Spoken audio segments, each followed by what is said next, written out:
Okay, so this MTB Slam, as I started calling it years ago, is it's evolved into a lot of different things, and this being 2018, brand new year, I've decided I'm going to do something a little bit different to start with, see how you guys like it, and I'm going to try to fine-tune how I fish with this box. In the past, the MTB Slam was you got to catch a fish on every single lure in the box, and that was great back when they had season specific lures that they put in each box. They've changed a lot over the years, made it a lot more difficult to be able to do the MTB Slam due to the fact that there was always one or two lures in the box that really couldn't be used during whatever season the box showed up, whatever month the box showed up, at least here in Georgia. So what I'm going to do, or try to do this year, is I'm going to try to take the box, I'm going to show you everything that's in it, I'm going to put the baits on every bait on a rod, and then I'm going to try to catch as many fish as I can with the baits that are in the box. I'm not going to try to catch a fish on every lure, but I'm going to try to catch a lot of fish. And what a month to start with, January. We are just at the end of a cold snap. The water temperature has dropped from 50 down to 40. It was 38 last week. So we're officially in winter. And if anybody knows about bass fishing in the winter, it can be tough or it can be a whole lot of fun, but you have to find that needle in a haystack, that school of fish that's found their winter hole and they're not going to move. And so that's what I'm going to attempt to do today with what's in the box. So let's open up the box and take a look at what's in it. Right, what I have here is I have the Pro box. It's $24.99 a month. You can also get the basic box, which is $14.99 a month. And but the Pro box always has really good tackle in it. So to start with, in the box you pull out, you have the Dibbles tips and tricks from Mystery Tackle Box, 5-inch creature from Cabin Creek Lures. That looks like a sample pack. Those usually don't come in the MTB Pros. You usually get full packs, but that's a sample pack of 4. Then the Catchco Pro Series Gator Hog 3 3/4 inch. It's another little creature bait, green pumpkin or watermelon red. This one's green pumpkin. Then the Charlie's Worms, another little sample pack. It's just a red and green craw bait. It doesn't have the name on the pack. This is pretty cool.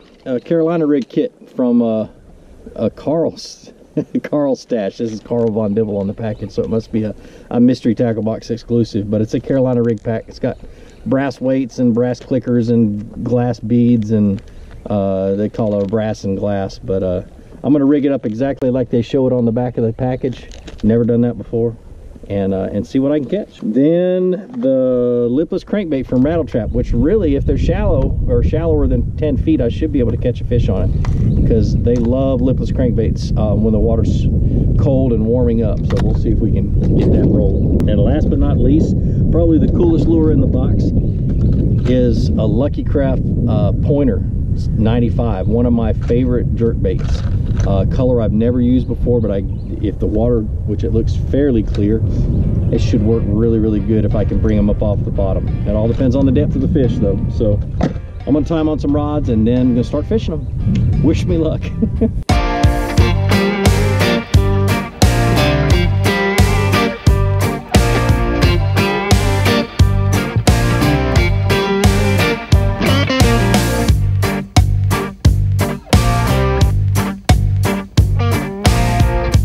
Talk about how I have everything rigged up.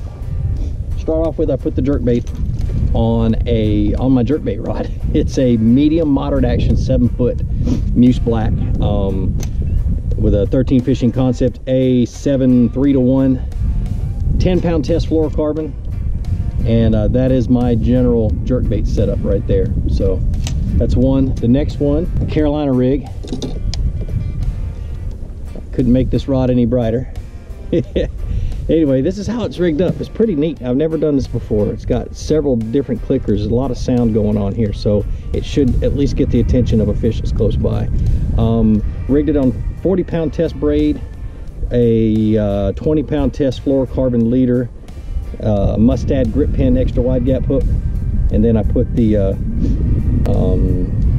goodness, what was the name of that bait? The Cabin Creek 5-inch creature on there. So then the rod rod I have it on is what I use for Carolina rigging, which is a 7'3" medium heavy action rod. This is the Fate Black, the new Fate Black, and then the new Concept Z reel 7.3-to-1. I would prefer an 8.1-to-1, but I don't have an 8.1-to-1 in this reel and on this rod, so I just threw it on the 7.3-to-1. No big deal. So now the next one is the little Roadrunner underspin, and I have this one on 10-pound test fluorocarbon on a spinning rod, just so I can make long casts and cover a lot of water, and 20-pound test braided line.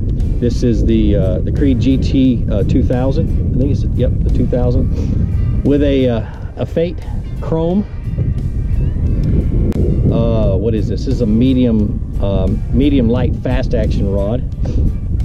Not too bad for this one. It might be a little bit too flimsy for it. I'll have to remember to set the hook really hard. So, but just a good setup, a fun little setup to cast this thing. Since it's a 1/4 ounce, I needed a spinning rod.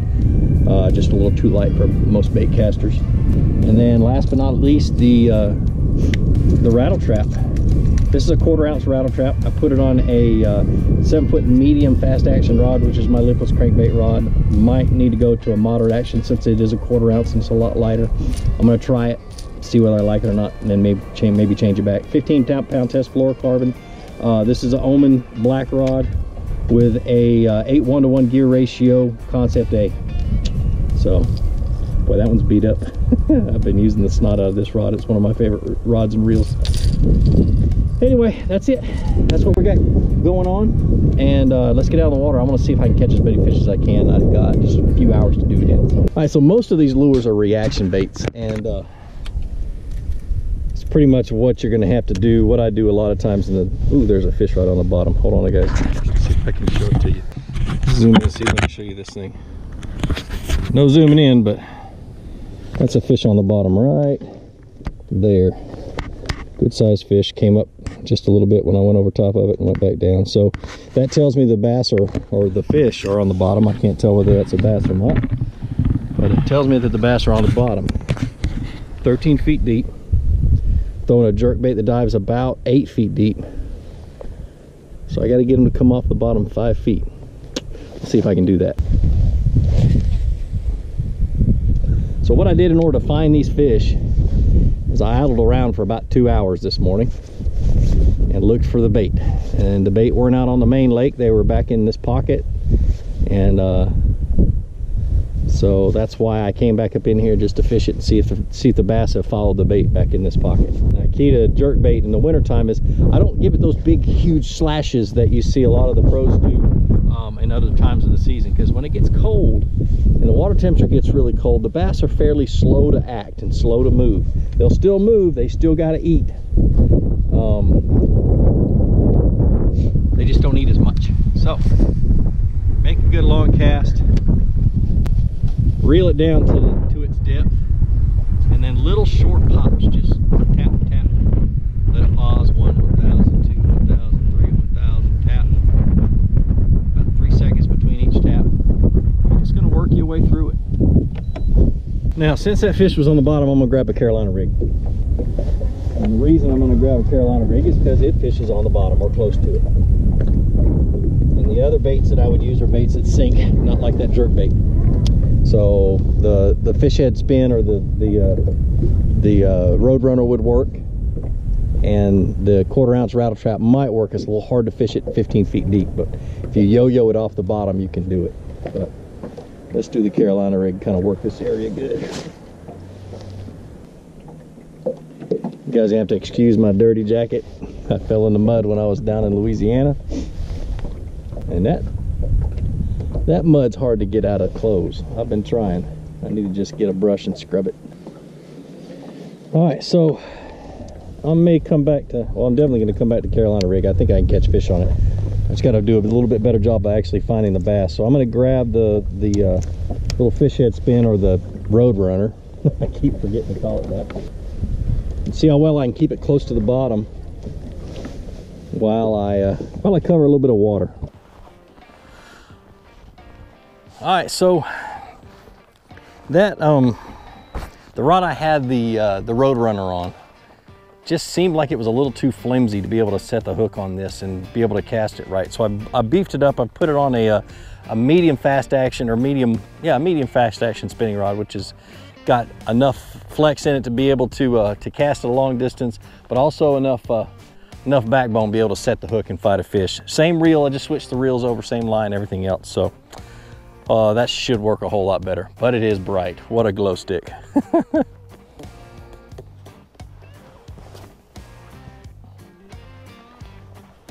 So as I'm fishing this fish head spin, I did it again. So as I'm fishing this Roadrunner, I'm trying different retrieves. I'm trying slow, I'm trying fast, I'm trying dragging a little bit on the bottom. Right now I'm bouncing it off the bottom. Water temperature is about, I don't know if that was a bass or not, I don't think so. About to find out.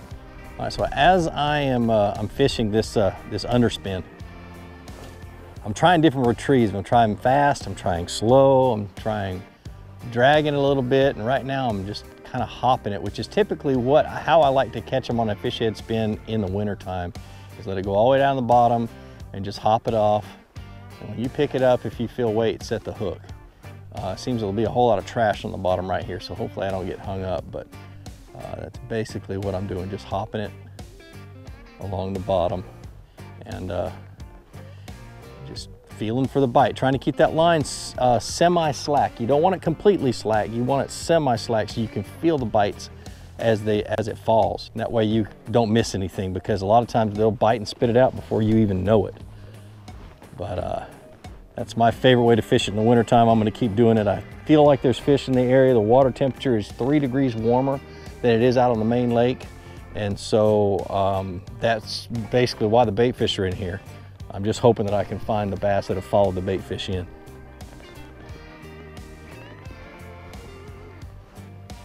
All right, I need to go find the bait again. All right, so I pulled out to the mouth of this pocket, and I'm just gonna sit here and fish. There's some rock piles on these points.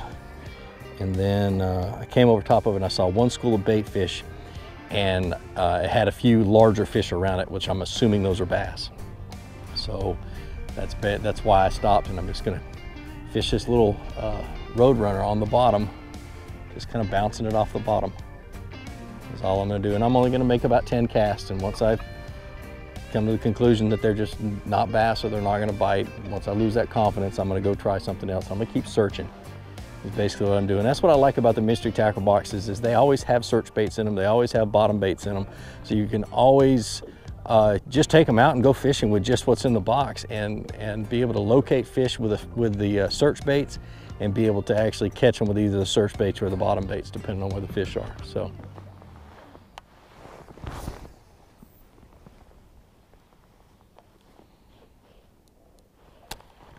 Fishing this time of year can kill your confidence. I promise you. You guys that are just getting started out, if you're fishing in the winter or the heat of the summer and you're not catching anything, don't sweat it. Don't let it make you quit. It's just the way it is. It can be tough a lot more days than it can be easy in the winter and in the heat of the summer. So, except up north. And you guys are lucky. When it's hot as heck down here, I'd love to be up there just whacking them. But yeah, pretty dang tough when it gets cold, especially below 50 degrees. And then as it gets colder and colder, it gets more and more difficult. And around here we have shad that die off when the water temperature gets down into the 30s. And then the bass just sit there and gorge themselves on shad that are dying. They're real easy to catch. Good luck finding a fish that'll bite your lure. I've only had that situation a few times in my life, and I have only caught one fish. So it's always pretty tough. Now I just go home when I see shad up shallow, just kind of floating and trying to swim back down and float, and I'm just like, I'm going to the house. All right, so let me kind of explain the situation we have here. Just talked to a guy that fishes here just about every day. He works right over the hill, and always puts in for a couple hours each day that he can. And found out that last week or the week before, or yeah, it was last week, when the temperatures dropped dramatically, we were down into the teens every single night. Water temperature got down into the mid 30s, had a huge shad die off. which happens. It doesn't happen every year, but it does happen. And those fish gorge themselves. I guarantee in a couple of weeks, especially in the spring when it starts to warm back up, as those water temperatures start to get back up, I guarantee there's going to be some big fish caught around here, just because they gain so much weight from eating all that shad. But as of right now, it makes it very difficult to get a bite, next to impossible. I've fished this situation several times in my life, and it has never been a good outcome. So what I'm going to do is I'm going to teach you guys what I know about fishing for the fish that we have going on right now. Right now we have the only bass I've been able to see on the fish finder are suspended, and that's because they're still feeding on the shad that are still dying off. Yeah, the two lures that I have that I can fish for suspended bass are a jerk bait and that fish head spin, and I might be able to get by with a rattle trap, but it's gonna be I'll have to fish it too fast for the way that these fish are acting. They're gonna be really lethargic. They're still feeding, they're just not gonna move as fast because they're cold-blooded, and so I just got to give them a real easy meal. So I'm going to go and switch back and forth between the two, give you guys a real quick seminar on jerk baits and on fish head spins or underspins. We'll see what happens. Hopefully I can catch something. I'm sitting right in the middle of a whole bunch of fish. I just don't know if I can get them to bite. One thing about bass though, bait and bass, you can have bait fish in the area without bass, but you can never have bass without bait fish. Hope you understand that. So that's why I always look for bait fish in order to find bass. So what I did is I made a really long cast. You reel this down to its depth. Some run 10 feet, some run 8 feet, some run 6 feet. This one runs 8. So I reel it down to its depth and I jerk it. And I don't really jerk it, I more like pop it, like I'm tapping a drum tap. Because I don't want it to go back and forth really hard. I just want it to go just a little bit. I want it to look like a dying shadow, where it goes just flickers and then sit still. And this is a suspending jerk bait. So I want it to flicker and I want it to sit still. And then I want it to flicker, and I want it to sit still. And hopefully I can get bit by doing that. Another thing that I do is I always count how many seconds I pause it between jerks. A lot of times that can be a pattern. And it usually matches how lethargic the fish are. So I'm going to reel it down and I'm going to go jerk, jerk, and I always count. And I start with 5 seconds, and then I go jerk. Another thing I might do is I might jerk up just a little bit, pop, and that causes that bait to rise, to jerk up, and then it'll suspend again. And I want the nose to fall down. I just pop it. A jerk bait requires a ton of concentration. When I say a ton, I mean you got to feel for everything. You've got to jerk. I mean, as soon as you feel a bite, you want to set the hook. You want to watch the line for the line to jump. Anything and everything. You've just got to totally pay attention to what it's doing in order to be completely successful on it. Yeah, you'll catch fish on it, but to be able to catch as many fish as you can on it, really have to concentrate. Now the types of line that you can use monofilament. You won't get as deep, but that's okay. A lot of times you want it to keep it up shallow. Monofilament tends to float, so it will actually float the head of your bait up just a little bit. And I don't like to do that when it's cold in winter. In wintertime, I want the lure itself, I want it to suspend in the water, nose down, just like this. If it doesn't, I put a little bit of weight, or I put a second split ring on it or something to get that nose to bend down just a little bit. But this one does right out of the box. That's why I like Lucky Craft so much, is you usually don't have to do much to modify them unless you want them to do something different than what they were designed. You want them to sink a little bit, you put a little bit of weight on them. But this one suspends in 40-degree water perfectly. Nice long cast.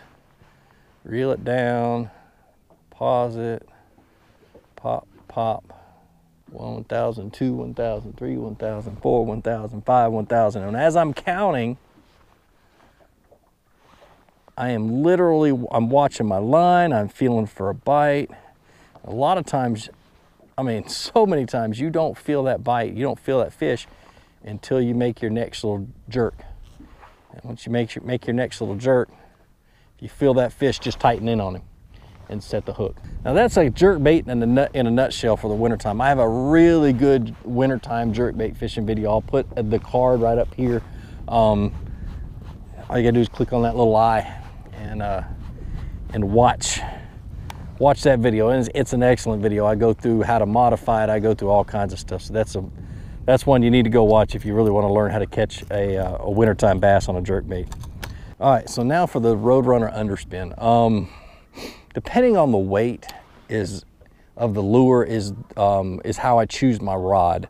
If it's a heavy one, which I typically don't throw anything over 3/8 ounce, but if it's a heavy one, I will throw it on a medium heavy rod, medium heavy moderate, like a spinnerbait rod or something like that. But because this one's a 1/4 ounce, I like a medium action spinning rod.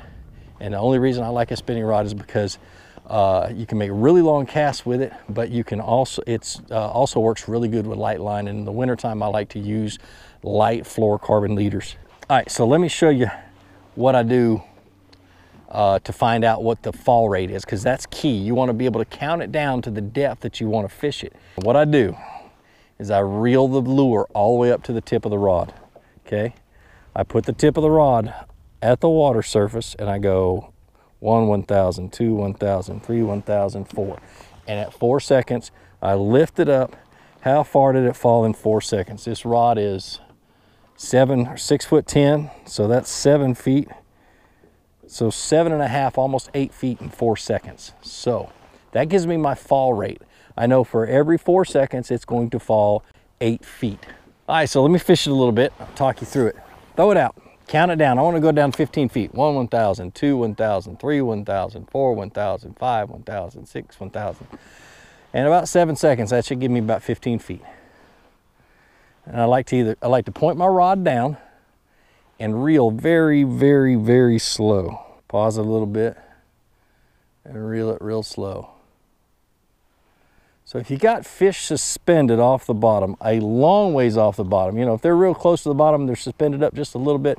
There's a lot of different baits, like a jerk bait, a crankbait, stuff like that you can get it with.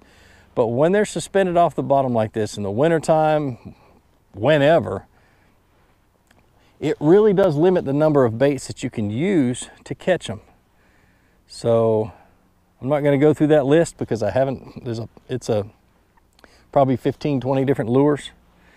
Tons of people make different types of them, and this is just one of them. So a lot of the things that you can do while fishing this thing is, while you're slowly reeling it in, just pop your rod a little bit. You're trying to look like a dying bait fish. So if it's doing a flutter or if it's changing direction, a lot of times makes the bass think that it's dying. So let it sink. I'm gonna slowly reel it. Now watch, I'm gonna pop my rod, let it go. You can also stop and start. Pop your rod. Pop your rod.